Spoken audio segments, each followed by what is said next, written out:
Muy bien, y desde el área psicológica también en estas causas vamos abordando también cómo poder ayudar a la ciudadanía en dos temas que son importantes. Primeramente el manejo de crisis, situaciones de estrés, con lo acontecido el día de ayer, y también otro tema que es interesante que tiene relación con la amistad, con la soledad, cómo va evolucionando también estos importantes vínculos. Para hablar, ¿cierto?, de estas temáticas está con nosotros hoy día Ruth Fuentes, quien es psicóloga y quien ya nos acompaña en otras oportunidades. Bienvenida, es un gusto para nosotros poder tenerte aquí con nosotros. Muchas gracias por la invitación nuevamente, igual un agrado poder estar acá. Qué agradable tenerte como siempre aquí en el Matinal, siempre juntos con tu mirada psicológica respecto a los diversos fenómenos que van ocurriendo en nuestro país.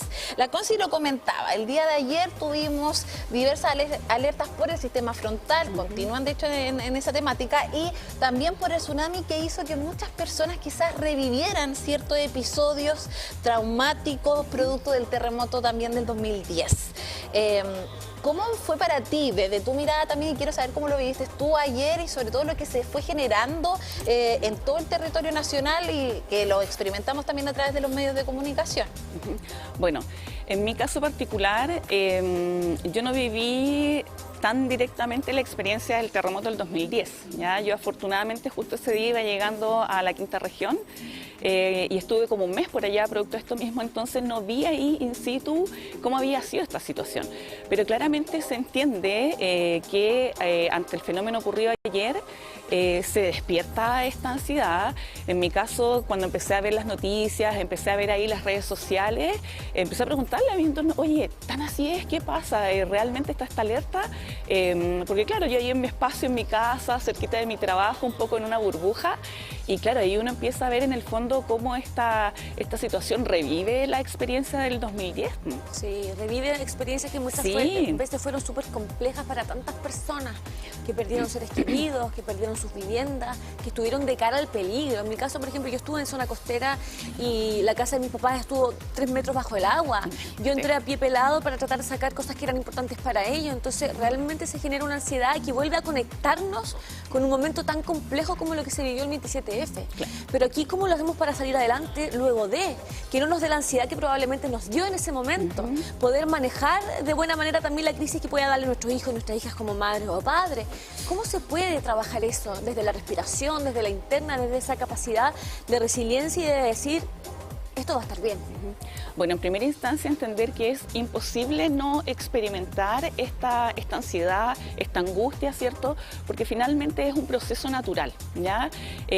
La angustia, la inseguridad, la incertidumbre son parte, ¿cierto?, de los matices del miedo, ¿ya? Y el miedo en el fondo existe para que nos podamos proteger del peligro, ¿ya? Ante las situaciones nuevas, ante lo desconocido, es natural que surjan estas emociones, por lo tanto es imposible no sentirlo, ¿ya? Entonces es importante ahí primero poder internalizar esta información, que en otra instancia hemos conversado que somos un país que no tenemos mucha educación emocional. Entonces, claro, al sentir esta experiencia o esta reacción fisiológica natural que es absolutamente desagradable, nos lleva a no querer sentirlo, a evitarlo, ¿ya? Pero en primera instancia es importante entender que es una reacción natural de nuestro cuerpo que nos moviliza a ponernos justamente ahí en un lugar seguro, a buscar cómo enfrentar esto que podría ser peligroso. Ruth, tú hablabas de la salud mental dentro de lo que ocurre dentro del contexto a nivel país. Hay muchas personas que experimentan por primera vez situaciones de este tipo, situaciones un poco límite. De hecho, por ejemplo, desde mi experiencia personal, en el 2010 yo era primera vez que experimentaba un terremoto y me generó mucho miedo. Hasta el día de hoy hay quizá un temblor, claro, alguna situación de este tipo. Activa ahí la alerta. Uno tiene una alerta distinta. ¿Cómo preparamos, por ejemplo, a muchos niños, niñas, adolescentes que están experimentando este tipo de situaciones que nunca lo han vivido y que despierta quizás nuevas emociones desconocidas también? Tal como mencionaba, preparar, anticipar, explicar obviamente que somos un país que estamos propensos a muchos temblores de forma muy continua, ¿cierto? Y desde ahí es importante educar en cuanto a, por ejemplo, las zonas seguras, en qué lugar está, tener un protocolo de acción a nivel familiar, por ejemplo, si yo estoy en el trabajo, mi hijo está en el colegio y ocurre un evento, saber en el fondo que voy a llegar a buscarte o voy a llegar yo o a lo mejor va a llegar algún familiar, que ellos tengan súper claro cuál va a ser este protocolo, porque en los momentos en que aparece aparece este fenómeno natural, ¿cierto? Un temblor o incluso a lo mejor una operación Daisy, ¿cierto? Va a aparecer esta sintomatología ansiosa, pero ellos al recurrir a esta información pueden bajar la intensidad de esa emoción y en el fondo desplegar acciones más asertivas, ya que en el fondo es acudir a la zona segura, quizás si tienen la posibilidad de contactarse vía telefónica con sus padres, informar cómo están, ¿cierto? Y desde ahí poder llegar a la calma, en el fondo teniendo esta información ya visualizada desde mucho antes. Aquí hablamos de la importancia de la información, lo crucial que, por ejemplo, es el trabajo que se va desenvolviendo desde los medios de comunicación regionales para efectivamente entregar la información certera, que no causa angustia, que justamente sea lo necesario para que la gente se mantenga informada. ¿Qué te parece también esa experiencia desde las redes sociales, desde lo positivo, pero también desde lo negativo? Sí, exactamente. Ahí están como los dos polos.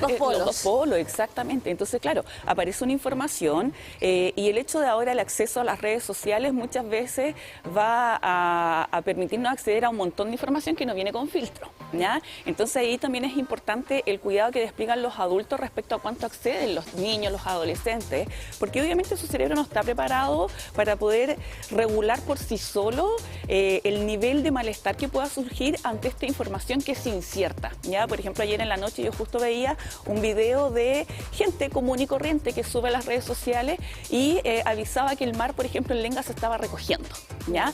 Entonces, frente a esa información, un niño, un adolescente va a asustarse mucho, ¿ya? Entonces, es importante también la atención y el cuidado que puedan poner los adultos respecto a la información a la que acceden los niños y los adolescentes, ¿ya? Y sobre todo desde los medios de comunicación, hubo transmisiones a nivel nacional y en el caso de TV1 nosotros quisimos también ir conectando esta realidad con las personas más que generar esa alarma y entregar una información que sea totalmente verificada. Yo creo que parte de nuestra responsabilidad también de estar aquí es eso, que esa información sea verificada y no genere alerta, sino más bien baje un poco los niveles de ansiedad frente a lo que está ocurriendo.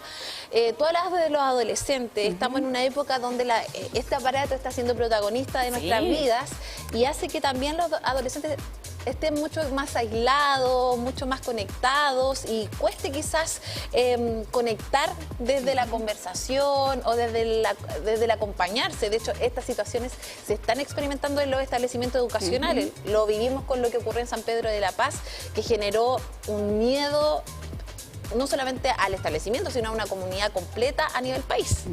Entonces, ¿cómo poder quizás llegar a los adolescentes de una forma donde ellos también se sientan acompañados y con esa sensación también de apertura frente a sus padres, madres, adultos responsables? Claro, de hecho el fenómeno es al revés, ¿ya? No es que en el fondo porque estén más conectados haya menos espacio de comunicación, sino que muchas veces tiene que ver con que no hay esos espacios de comunicación, de interacción, ¿cierto?, de vincularse y terminan obviamente de cierta manera refugiándose o buscando estas interacciones sociales a través de el aparato telefónico, ¿cierto?, a través de las redes sociales, ¿ya? Entonces ahí es importante evaluar a nivel familiar cómo estamos llevando nuestra rutina. Estamos teniendo un espacio donde realmente nos sentemos, por ejemplo, a comer juntos en algún momento del día. Tenemos un espacio donde estamos preguntando a nuestros hijos cómo fue su día, cómo se sintieron, ¿cierto? Si es que hubo algo que los hiciera sentir asustados, qué fue lo más alegre del día, ¿cierto? Más que la pregunta amplia de ¿cómo te fue hoy día? ¿Ya? Entonces también ahí evaluar a nivel familiar cómo estamos generando estas interacciones, estas dinámicas, para en el fondo generar este entusiasmo también, porque en el fondo un niño, un adolescente que tiene un espacio de conversación con los adultos que están a su cargo, ¿cierto?, donde se realizan actividades que sean del interés también de ellos, ¿ya?, donde se les involucre de manera activa en actividades propias de la familia, las instancias en que va a querer acceder al teléfono van a ser menos, quizás van a ser solamente a los momentos de juego puntual, ¿cierto?, o coordinarse o ponerse de acuerdo para temas escolares, ¿cierto?, pero teniendo este espacio va a motivar a que puedan incluirse y el uso del celular podría disminuir. Ruth, pero aquí hablamos de un tema que es súper importante y que es la diferencia con antes, con un par de años incluso antes, donde los niños tenían la experiencia de lo físico, de ver a su compañero, de ir a la casa del compañero. Hoy día esa necesidad no está un 100% cubierta porque los niños están más acostumbrados a hablar con los compañeros y con todas sus relaciones a través del internet. Entonces se va perdiendo esa capacidad humana de poder mirar a los ojos, de poder conectar con el físico, con la experiencia vivencial desde esa experiencia, digamos. Sí. Entonces, ¿cómo se hace para eso recuperarlo y que no haga que los niños efectivamente estén en soledad la mayor parte del tiempo? Como tú bien dices, son los padres los que tienen que generar esa instancia, pero ¿cómo también podemos, como padres, entender que si es que no les generamos esa instancia y esa moderación del celular, ellos pueden perderse también? Sí, ahí finalmente es educación y considerar esta información que va llegando. En algún momento decía, no pasa nada con los teléfonos, sin embargo, hoy día cada vez los estudios van demostrando en el fondo que entrar en contacto a temprana edad justamente genera esto, ya la pérdida del contacto, el poder leer su entorno, observar, ¿cierto? Antiguamente quizás estábamos ahí, pero no se nos permitía opinar porque éramos muy chicos, los niños no opinan, no es tema para ustedes, pero finalmente igual se hacía esta lectura de los ritmos de conversación, ¿cierto? Estar insertos ahí en medio de un ambiente familiar donde había comunicación. Entonces es importante que el adulto pueda entender esa diferencia, ya de que ellos crecieron en un espacio donde no estaba este distractor y si bien a lo mejor no podían opinar, sí estaban observando, ¿ya? Y hoy día, bueno, principalmente después de la pandemia, yo creo que fue como que se masificó mucho más el tema del uso de las tecnologías, ¿cierto? Ha llevado, incluso en la consulta vemos cómo cada vez son más consultas por ansiedad social, ya por sentimientos de soledad, porque desean hacer amigos y no pueden hacerlo. Entonces es importante que el adulto pueda consultar, ya si no tiene información, si no sabe cómo manejarlo, acudir también a los profesionales para poder desarrollar herramientas, para poder en el fondo volver a conquistar a este hijo y traerlo nuevamente al ambiente familiar, ya también poder organizar su rutina, donde en algún momento dejen un espacio para cubrir la necesidad de los hijos, porque evidentemente los niños no se van a movilizar solo para juntarse a lo mejor con un amigo. Hoy día sabemos que hay mucha más incertidumbre respecto ahí a la delincuencia, por lo tanto un adolescente a lo mejor tampoco le van a permitir ir solo a juntarse a alguna plaza con los amigos, por lo tanto el adulto es el que tiene que generar este espacio de acompañamiento, de poder cubrir esa necesidad que es súper natural en la preadolescencia y la adolescencia de vincularse con sus pares, con la gente de su edad. Y obviamente los más chicos van generando también en alguna instancia este deseo de jugar acompañado. Entonces finalmente es el adulto el que tiene que poder armar en su rutina considerando un espacio que pueda cubrir la necesidad de los más chicos. Lo hablábamos respecto al uso de las redes sociales, al uso del teléfono, y muchas veces nos damos cuenta que se genera una realidad que está totalmente, yo creo,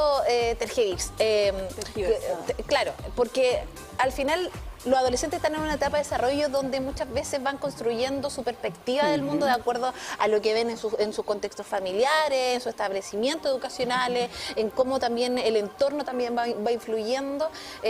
¿Cómo se puede quizás conversar a partir de estas realidades que muchas veces a través de la red se muestran perfectas? Se ha hablado mucho. Hoy en día también los influencers a veces están en cuestionamiento porque presentan realidades que son completamente distintas a lo que es realmente la realidad. Entonces, ¿cómo manejar el tema de las expectativas, de sentir que a lo mejor estos adolescentes están en una etapa totalmente distinta a lo que estoy viviendo yo, quizás estoy retrasado, se vienen esos cuestionamientos y que al final van mermando muchas veces quizás la autoestima del adolescente? Sí, de hecho justamente esa exposición a toda esta información que llega a través de las redes sociales está generando en los jóvenes el cuestionarse, ¿ya? El ponerse expectativas que a lo mejor no son realistas. Esto de la vida perfecta que se muestra en las redes sociales en realidad no existe, ¿ya? Y ahí es importante en el fondo de parte de los adultos el monitoreo del contenido a los cuales acceden y estos espacios de diálogo. ¿Qué piensas tú respecto a esto que está mostrando a lo mejor este influencer? ¿Ya? Y desde ahí ir entregando también esta cuota de realidad, ¿ya? De que claro, en la televisión, en las redes sociales, es una fracción de segundos, son un par de minutos que te están mostrando algo, pero esa persona que muestra una vida a lo mejor muy maravillosa, con muchos viajes, también tiene dificultades. Tiene problemas. También tienen problemas. Tiene batallas que está Exactamente. peleando. También tiene vínculos a lo mejor en los que hay dificultades, también hay pérdida de vínculos, y es importante ahí poder generar en este espacio familiar el espacio donde les entregamos esa cuota de realidad que no siempre se va a mostrar en las redes sociales. Sí, aquí por ejemplo también es importante el trabajo que realicemos como padres y madres en conjunto, los círculos de apoyo, la mamá y el papá del amiguito, de la amiguita. Yo soy partidaria de que antes de los 17 años que los niños no tengan celular. Porque aquí es importante, y en todo este proceso de trayecto de la creación y la construcción de su propia identidad, Sí. ¿qué le da la identidad al niño? Todas las cosas que tiene a su alrededor, todas las cosas que él va encapsulando Sabiendo, dentro de sí. su vida, dentro de su experiencia. Entonces, ¿qué identidad va a tener nuestro hijo a los 12, 13, 14 años si es que está solamente expuesto al celular? Entonces, por lo mismo es tan necesario tener ese control como padre. Sí. ¿Cómo se puede explicar que los padres dejen a los niños a los 7, 8 años con el celular, que tengan redes sociales? Entonces aquí finalmente también hay una vulneración a los propios derechos de los niños, ¿no? ¿Qué te parece a ti? Sí, y cuesta a lo mejor entenderlo, muchos adultos se pueden sentir quizás ofendidos, ¿ya? Otros a lo mejor se encuentran en esta situación de que también tengo que trabajar, no tengo cómo hacerlo, y finalmente recurrimos a esta niñera electrónica, como se llama, pero sí, definitivamente esto Pero es controlarla, o es sea, responsabilidad que de tenga los ciertas adultos. cosas, que tenga, por ejemplo, un YouTube Kids pensado solamente para ellos, para que no Sí. vaya a hacer cosas, que vaya a empezar a ver cosas, imágenes en YouTube que realmente son súper fuertes. Entonces, tener el control, si es que es más de menor edad, digamos. Y estar consciente en el fondo que si yo entrego esta herramienta, tengo una tremenda responsabilidad. Eso es. ¿Por qué? Porque yo puedo decir, no, si le pongo el control parental, no, si le regulo la cantidad de horas, pero realmente estoy atento a ese contenido, realmente estoy atento a la cantidad de horas a la que accede. Entonces, definitivamente es el adulto el que tiene que evaluar, ¿cierto? Y considerar la realidad que está ocurriendo ahora. O sea, cada vez más preadolescentes van llegando a consulta, ¿cierto?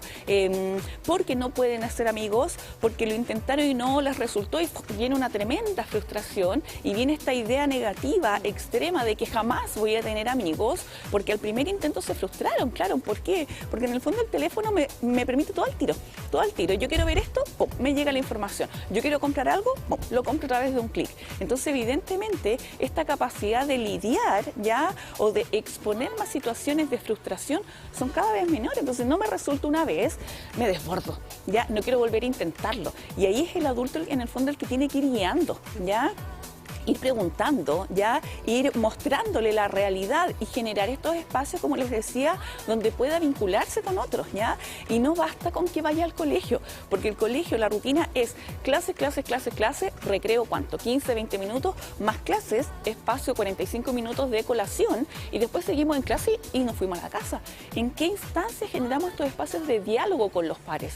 No es un espacio donde a lo mejor puedan dialogar, jugar, ¿cierto? Y vincularse de manera fluida y espontánea, porque estamos contra el tiempo, porque estamos en un espacio que está diseñado para aprender, ¿ya? No para socializar. Entonces es importante que los adultos podamos ofrecer esos espacios, ya sea el fin de semana, ya sea al final del día. A lo mejor, claro, los amigos no van a poder estar en la casa a las 8:30, 9 de la noche, pero sí estamos los adultos, ¿ya? Y puede ser a través del juego, no sé, juegos de mesa, ¿ya? Y ahí mismo vamos enfrentándonos a situaciones, ¿cierto?, que tienen que ver con habilidades sociales. Entonces, yo creo que es una conversación importante porque, como mencionabas tú, todas las familias tienen realidades distintas, cada uno transita desde esa mirada. Muchas veces el tema económico hace que obviamente los padres estén enfocados quizá en generar esa estabilidad muchas veces para sus hijos, para su hija, y esta opción es quizás lo que tienen. Entonces, yo creo que son realidades diversas, pero que es importante poner esta conversación aquí para que podamos debatir y podamos tener quizás un espacio de conversación frente a estas situaciones y empezar a, más allá de cuestionarnos si lo estamos haciendo bien o mal, una invitación también para acercarnos desde nuestros vínculos. A los adolescentes también, cómo poder quizá expresar muchas veces estos sentimientos, porque en esa etapa yo creo que todos lo vivimos también. Éramos mucho más introvertidos, no nos gustaba hablar respecto de lo que nos pasaba, y yo creo que varios de nosotros, hablo desde mi caso personal, la edad de los 30 en adelante quizás nos ha hecho como empezar a cuestionarnos y ver qué estábamos haciendo bien, mal, o por qué es tan importante expresar nuestras emociones. ¿Cómo poder acercarse a estos adultos responsables también a decirle lo que les pasa? Bueno, va a depender netamente de cómo se fue generando ese vínculo desde temprana edad, ¿ya? En la adolescencia, el fenómeno de distanciarse de los padres o de quienes están al cuidado de ellos es natural, ya es parte de este proceso de ir construyendo su identidad y va a pasar en este fenómeno donde me voy distanciando un poco de los adultos que me cuidaron, de a lo mejor las normas, los límites que me pusieron, los empiezo a cuestionar, es parte del proceso necesario para poder construir esta identidad. Ahora, mientras el adulto esté informado y conozca que este proceso es natural, va a poder acompañar desde el conocimiento, saber que ese hijo necesita ese espacio donde a lo mejor me va a cuestionar, pero me sigue necesitando. Y ahí como adulto quizás soy el que tengo que generar ese espacio ya de acercarme a conversar. Los vemos grandes, a veces como, ya no, si con los amigos está bien, ya si no quiere hablar, pero en el fondo soy yo como adulto el que tengo que generar igual ese espacio, ya, incluso si estoy atento a sus intereses, a lo mejor yo mismo puedo generar este espacio. ¿Te gustaría invitar a los amigos el fin de semana? ¿Ya? O, no sé, tienen planificado juntarse, te puedo llevar y ofrecer este espacio de manera respetuosa, ¿ya? No pasar al extremo donde me aíslo completamente de lo que está viviendo mi hijo y tampoco al punto de sobreproteger, que no lo dejo vivir su proceso natural de ir identificándose, ir construyendo su identidad. Sí, aquí no hay papás perfectos, no, ni mamás perfectas. Yo he cometido el error varias veces de, por ejemplo, prestarle el celular muchas veces a mi hijo cuando estoy cansada, cuando ya no doy más, cuando están hiperventilados corriendo, jugando, saltando, pegándose, que llega un momento que uno dice, no doy más. Sí. Ya, veamos el celular un ratito. Realmente yo creo que siempre, nadie nos enseña a ser padres y madres, pero aquí está el poder conocer la necesidad de nuestro hijo, saber lo que es mejor o peor, intentar ir reconociendo justamente desde qué vereda ellos van a estar mejor o peor de acuerdo a sus experiencias de vida. Por ejemplo, lo mismo que ocurría cuando nosotros éramos hijo o hija, ¿qué es lo que quizás nos hizo mal quizás de esa experiencia? Claro. Ir formando parte también de ese vínculo que es tan necesario de poder saber lo que les gusta a los niños, saber lo que no. Querer formar parte de, por ejemplo, experiencias como hacer deporte con ellos, jugar, ir al aire libre, generar esa dinámica de un círculo de apoyo que también sea interesante para ellos, porque muchas veces desde la adolescencia ellos quieren estar solamente con sus amigos, amigas, celular, porque perdemos esa comunicación y esa conexión. ¿Cuál es la importancia de que eso nunca acabe? De que ellos sigan sintiéndonos a nosotros padres y madres, pero también amigos y amigas que puedan para ellos ser interesante ese vínculo y esas experiencias que se vivan desde esa comunidad familiar. Sí, bueno, como decía, ¿cierto? Todos en alguna instancia a lo mejor hemos recurrido ahí al teléfono para... o sea, la verdad es que sí. Sí. Ahora, no hay que demonizar finalmente el uso de la pantalla, ¿ya? O sea, que vea un ratito a lo mejor algún programa de televisión no va a generar, ¿cierto?, una alteración en su desarrollo neurológico. Son los tiempos, ¿ya? Los tiempos, las instancias, ¿ya? Ahora también, muchas veces nosotros estamos cansados como adultos, ¿ya?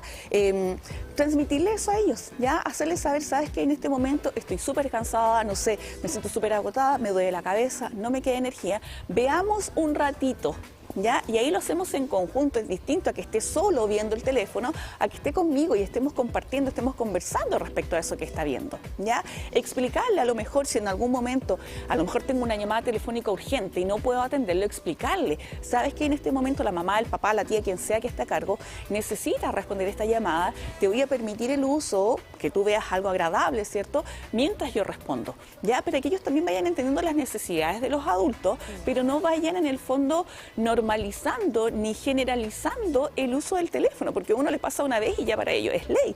Entonces, ir marcando ahí esos límites. Dependen de ellos después. Sí, exactamente. Entonces, generar este espacio, ok, a lo mejor estoy súper cansada, sentémonos a ver junto a la televisión, algo que se acorda a la edad de ellos, ¿ya? Y ahí nos mantenemos vinculados y como le decía, este vínculo seguro donde yo puedo hablar, donde yo puedo expresar desde temprana edad, se va a mantener a lo largo del desarrollo y esa experiencia que vive con el adulto que cuida, que cría, es la que vamos a replicar después con las otras personas que llegan, con los amigos, con los profesores.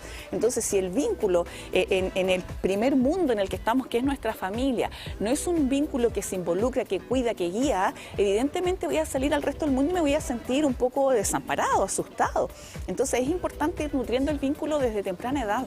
Ruth, para ir terminando esta entrevista y poder realizar una invitación a toda la comunidad, en realidad, de manejar este tipo de situaciones muchas veces que son límites que experimentamos producto de que nuestro país es tan diverso, no solamente desde las personas, sino también desde los fenómenos socionaturales que tenemos. Un mensaje ahí para tener estas pautas claras en caso de situaciones límite y de cómo poder abordarlo como familia. Ya, en este caso, situaciones límite, ¿te refieres a lo que nos tocó vivir ayer? Bueno, en primera instancia, acceder a la información que tenemos en Internet, ¿cierto?, para poder educarnos en cuanto a las emociones. No somos un país que vengamos educados, ¿ya? Por lo tanto, leer un poco de esta información y entender qué va a pasar en nuestro cuerpo, ¿ya? Es natural esta respuesta, donde nos ponemos a lo mejor sudorosos, sentimos el corazón que late fuerte, ya esta sensación de nerviosismo es normal, pero entender para qué está, ya, para protegerme. Entonces, primero, información.